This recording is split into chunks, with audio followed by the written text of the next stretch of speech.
હર હર મહાદેવ.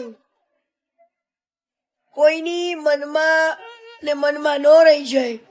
કીર્તિ પટેલ કઈ બોલી નહીં. મારી માનો અવાજ બેહી ગયો તો આજ થોડો સારો થઈ ગયો છે. એટલે રાત્રે 9 વાગે યુટ્યુબ પર હું લાઈવ કરીશ અને તમારા પ્રશ્નોના બધા જ જવાબ હું આપીશ.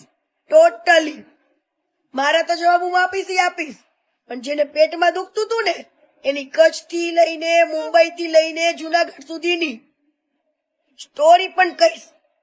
ટોટલી પ્રૂફ સાથે, કાગળ સાથે. હો વાલા, તો જ હા.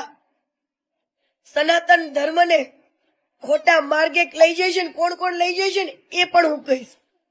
અને આ સંન્યાસી લોકો કેટલા લોકો કઈ રીતના સંન્યાસ લીધેલો છે ને એ બધું કહીશ તમને. હો ને? ચલો આવી જાઉં રાત્રે 9:30 પોપકોર્ન લઈને.